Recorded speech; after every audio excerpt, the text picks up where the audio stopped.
process of songwriting and of getting songs out has always been really cathartic and therapeutic, and the desire has always been there to be as honest as I can be.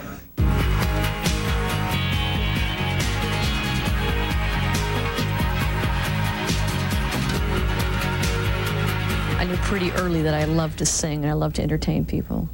So I really, I had that kind of dream for all my life, although I, got it pounded into me from a very early age that that was not a realistic dream. Right. So it was kind of at the back of my mind. So it was pretty amazing when it kind of came true.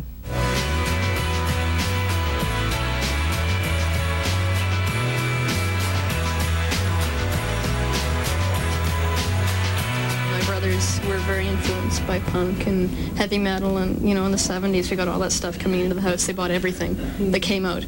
So I never really listened to it. It was there, but it never moved me that much. But until the momentous occasion, I saw Peter Gabriel on television, and I saw Shock the Monkey at the same time, and I thought, wow, what have I been missing? His music was incredibly moving, but his lyrics were as well. And it worked for me perfectly, and I thought, that's what I want to do. I don't want to copy him, I just want to, whatever he's doing to me, that's what I want to do. If looks could kill, they probably will, in games without frontiers, all without tears. And then I started listening to Kate Bush, because I heard Kate Bush in one of his records. I really saturated myself with those two for a long time. I finally had to stop listening to Kate Bush because I couldn't think of anything else. Like, that was all I was, I learned every song, every instrument and every song, all the lyrics, and I used to sing all the songs. And, I had no interest in doing my own stuff.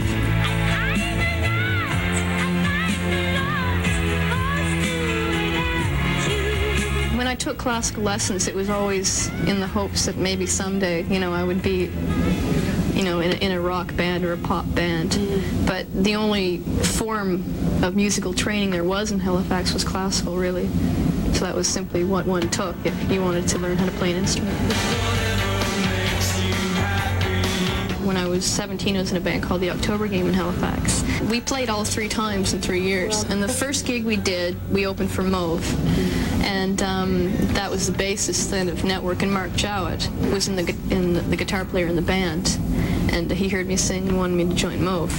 And I was 17, and my parents, didn't think that was too good an idea. So, and now I'm glad I didn't do it because, like any 17-year-old, I didn't know what I was doing really, and I'm glad I finished high school and everything, and I went through a year of art college.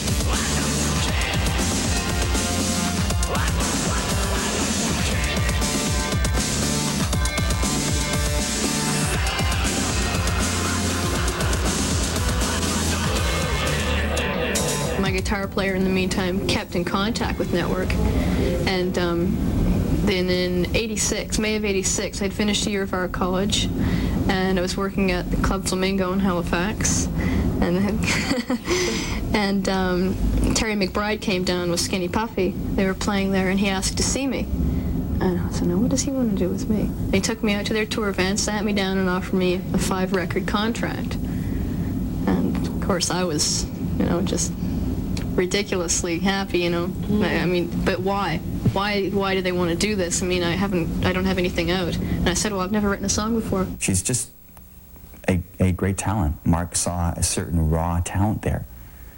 And, he didn't know exactly what he was going to do with it or how to try and, shape it. I hate to make Sarah a sort of item of like a chocolate bar or anything. I just, weighed everything out, and it seemed to be a good idea, so I finally told my parents after debating it for a couple months, and my father says, well, we better get you a lawyer. So I got a lawyer, looked at the contracts, and signed them, and I moved out to Vancouver. It was a big step to move to Vancouver because I was finally, very much out of my parents' influence. And I think I did need to be on my own to start figuring out stuff. I mean, even when I moved away for about 7 or 8 months, I was living on my own in Halifax at the time when I got signed, but at the same time, I still felt very much sort of oppressed by being there and all the memories that were there and stuff. I just needed to change. In the desert.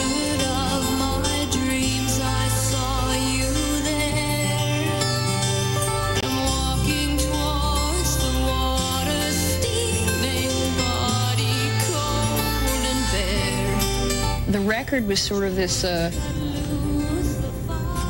on this dreamy cloud. I was making a record. What did this mean? You know, it's just, I was writing songs for the first time, and every time I'd finish one, it was like, okay, there's another step closer. But I never really knew that it was going to go on a record. I didn't know what putting songs on a record and putting a record out encompassed at all. I was so naive, the whole thing, the whole trip. Everything was just so new, and I was like, yeah, this is fun. Everything was just fun and entertaining and exciting. You're always waiting on the time. It's time you decide. I walk down long roads that seem to have no end at all. The first two videos, the Canadian and American version of WOC, were ethereal and whimsical, and they suited the song, granted, but for Steaming it's a very different song, and I wanted the effect of the video to be much different.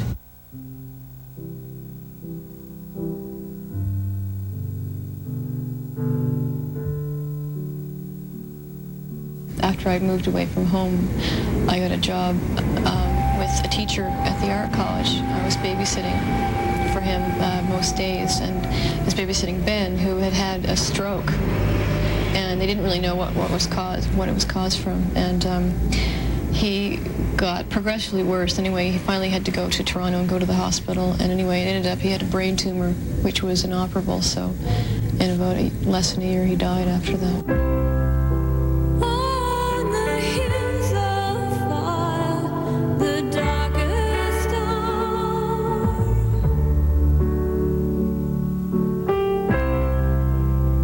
I was dreaming of my true love's bond. He was such a smart kid, you know, just so together. It was just really tragic. So sort of, I wrote that for him.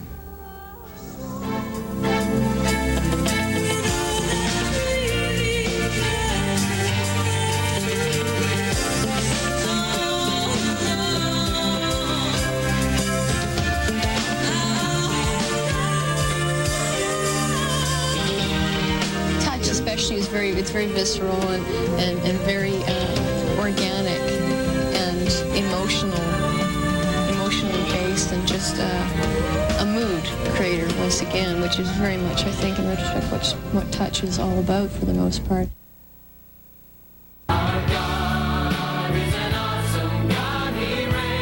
This is music that speaks to your heart. God is in control. This is music with a message. We believe that His children will not be forsaken. Feel the power of Songs for Life, the ultimate new collection of contemporary Christian hits, featuring all your favorite artists. Sing your praise to the Lord. Amy Come on, Grant. everybody, stand up and sing one more. Hallelujah. Stephen Curtis Chaplin. I'm looking for a reason. Michael W. Smith. Coming through the night to find my place in this world. Thank you Ray Bowles. for giving to the Lord. So I'm waiting. Get Songs for Life on 2 CDs or 2 cassettes for just $12.99. There's a bridge to cross the great divide.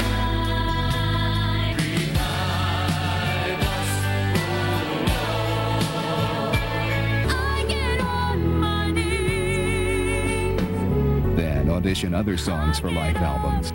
There's no minimum to buy. Cancel anytime. Feel the power of the best in contemporary Christian music.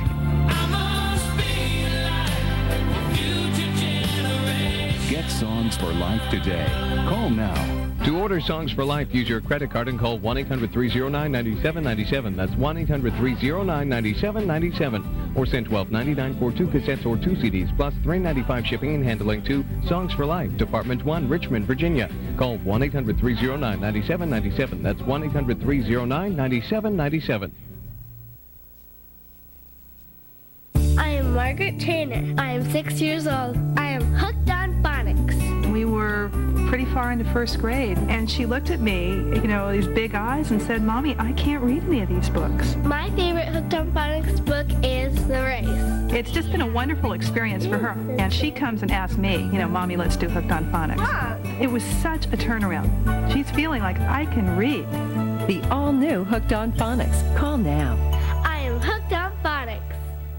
The all-new Hooked on Phonics is designed to teach children to read the way they learn best by combining phonics with great books in a simple 3-step system. Kids see it, say it, Hope then read it. which did not come to bear. Call now to order or to receive a free brochure. When you call, ask about our 90-day money-back satisfaction guarantee. 9 out of 10 parents confirm Hooked on Phonics really works. Call 1-800-ABCDEFG and discover the all-new Hooked on Phonics.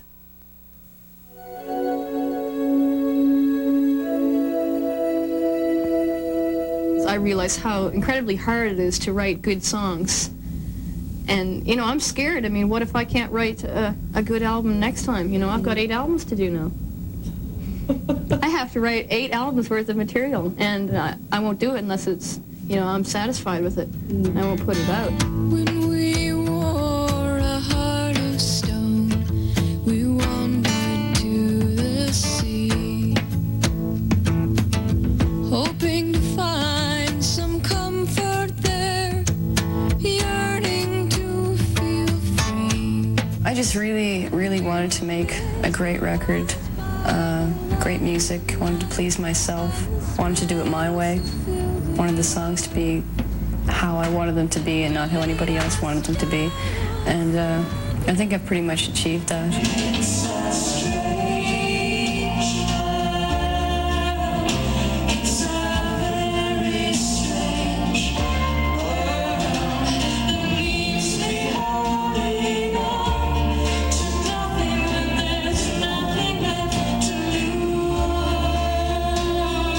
I'm proud of it. I've never been proud of anything before, so this is kind of a new feeling for me. You can touch? Well, yeah, I was proud of it, but in sort of a... I didn't know I was supposed to be proud. It was just something that I'd done, and it was fun, and I feel really different about everything now.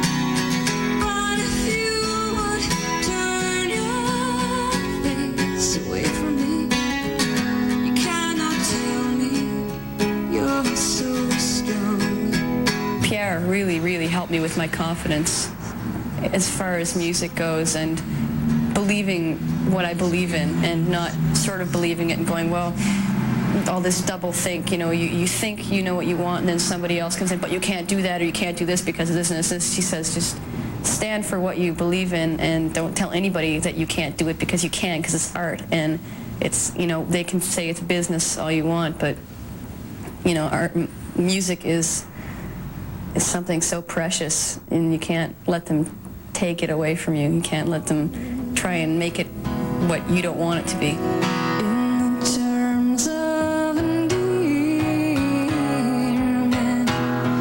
in terms of the life that you love, in the terms of the years that pass you by. It's important to me that the viewers and listeners get what they want out of the song, what they need from it. So in creating an image for it, I like to be ambiguous to a certain degree, or create some sort of a, you know, a story around it. Like with the first 2 videos, they're a little more, you know, the first one's about a relationship, Path of Thorns, and you don't see a man and a woman screaming at each other and packing a suitcase and running out the door. You never really tried, so it seems like I've had much more than myself to blame. And what does your mom think about you being butt naked in this video? She loves it. My mother's she's very conservative. She's very old-fashioned. And if she's not shocked, I don't know how anybody else could possibly be shocked. Yeah. Really. It's not a big deal. No, it's not. I'm hiding my nudity. Yeah. I'm not exposing myself. I'm hiding it. I'm vulnerable. I'm humbled, for Christ's sake. You know, it's not a big deal. I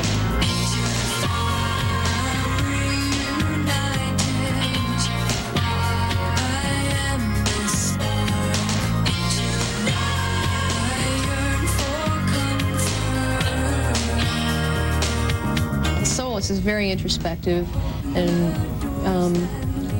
I was a couple years older, and I sort of almost, a lot of the songs were dealing with a loss of something, or mourning my lost innocence or something like that, you know, because there's a lot of experiences that had sort of left me jaded, which I've tried to work through and not have, and so now I'm kind of over a lot of that stuff that really shocked me and, you know, shocked the foundations of my naive existence.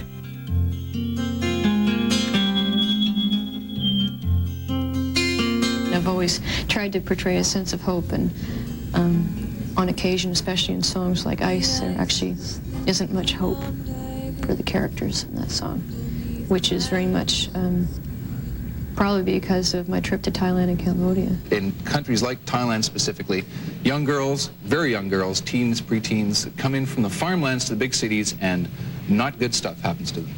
No, well, a lot of the time, because they're so incredibly naive, they come in, and most of them come into one of the main train station, or the main train station in Bangkok, and there's pimps everywhere. I mean, you can spot them a mile away, unless I'm totally wrong. And if World Vision doesn't get to them first, to these girls, and the pimps will, and, you know, they'll offer them money or whatever, and they don't really know it's prostitution, I don't think, you know. They come with good intentions, and they get led astray pretty easily. And it's really, you know, it's so terrible that it's so many young people, and also the whole sex trade is really awful, and all the AIDS. And that's the Museum of Genocidal Crime, which is another topic altogether. Yeah, this is Cambodia. This is one of Pol Pot's concentration camps, for the Khmer Rouge in Phnom Penh. And who are in these pictures that we're looking at right now? These are all victims of the Khmer Rouge. Your glass is empty. It's a hell of a long way home. Why don't you let me take you? It's no good to go alone. Fumbling towards ecstasy, man. My favorite thing is that when I tell people that, before it actually came up, people laughed. Everybody just laughed, but no way. They thought it was funny. I'm like, right on. I really wanted to make people laugh instead of cry, you know, which is most of the older stuff.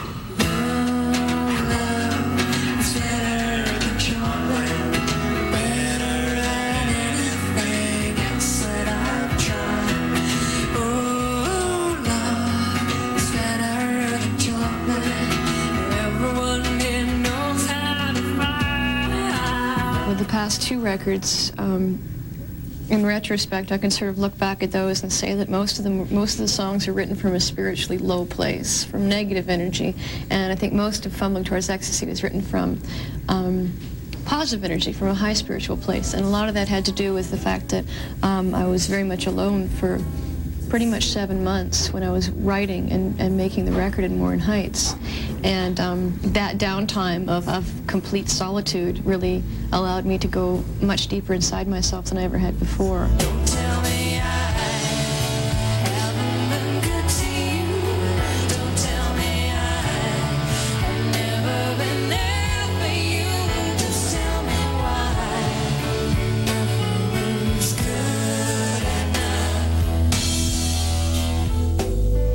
I used to linger over a line for months because it wasn't quite right. And a lot of that had to do with, I think, the fact that I needed to be taken really seriously, or wanted to be taken seriously, because I was so young. And I'm sort of at this point where I was at, I was so far removed from everything that I couldn't care less whether people were taking me seriously or not. I felt so strongly and confident about where I was at in my head, in my spirit, that when I wrote, whatever came out, for me, for myself, and for that time, it was really good.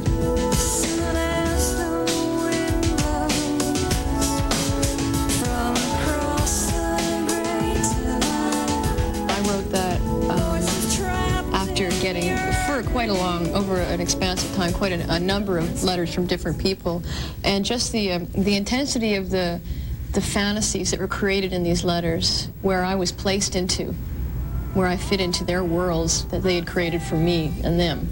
It was kind of disturbing.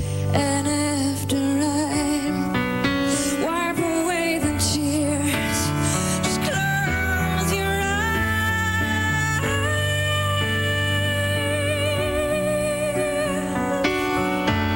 they plotted these amazing planes of existence that we would traverse towards together, and it was unnerving because I didn't know who these people were, but the way they wrote, they thought I did. They thought I knew everything about them, and they think that they knew everything about me, which angered me more because I went, no, you don't know anything about me. How dare you, assume that you know everything about me.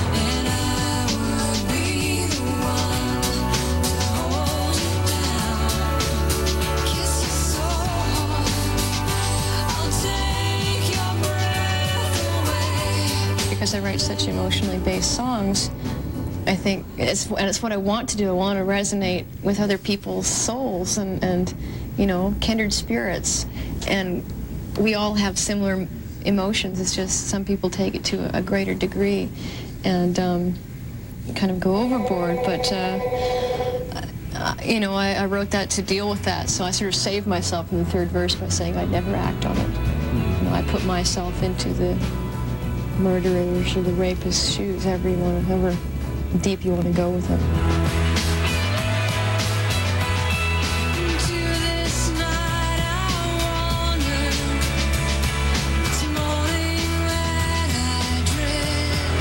The video came about more from that point of view of trying to dispel the myth that celebrities, men or women or stars or whatever, people put on pedestals for the wrong reasons, and people create these fantasies around one or two images they see, and it's very two-dimensional. It's not reality. And I was trying to sort of create this place where all women are all archetypes through goddess archetypes, through historical paintings and stuff.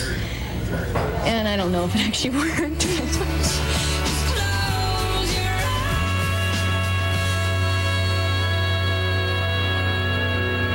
And some of my band was in it too, and I hate to say this, and it's not a negative thing at all, but it's sort of it was almost a play at putting men in objectifying positions in rock videos, whereas usually women are in very objectified positions, objectified by men. And I sort of also wanted to show that women are very empowered with themselves, and they're very strong, and then of course I have my band members naked and sitting on the ground and stuff, like the male members, but we talked about it and stuff, and they knew where it was coming from with me, and they understood it totally. Hold on to yourself, for this is gonna hurt like hell. My manager told me on my billboard, I'm like, great, what's that? Are you serious? Oh, yeah. Oh, girl, wake up. Really? If it ain't a hit on Billboard, it ain't a hit, is what they say. Yeah, but it's just, it's the whole industry business side of things that, or statistics and numbers and all that stuff that I never was really involved in. Right. And wasn't particularly interested in. So, it's almost anti that, and now I'm sort of like, well, okay, this is kind of neat. Terry McBride, the president of Network Records, and my manager, has been always at the forefront of multimedia and computers and everything. And he was the one who pushed us forward to do the first multimedia CD thing for the Freedom Sessions, and that was one of the first ones that actually came out. So he was sort of the instigator of all that, and quite honestly, I was a bit unsure about the whole thing, and he just he forced the issue and said, this is going to be really good, it's going to be a really huge thing. Sarah's has opened a lot of doors in that it's brought a attention to what we do. Also, obviously being Sarah's management company and Sarah's manager, we've been forced over the last 4 or 5 years to learn the U.S. marketplace.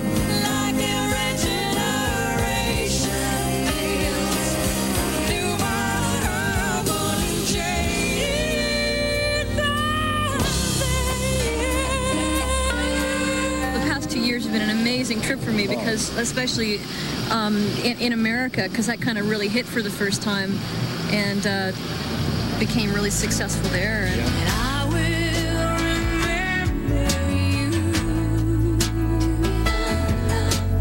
Will you remember me? Time goes by so slowly, and I can do so much.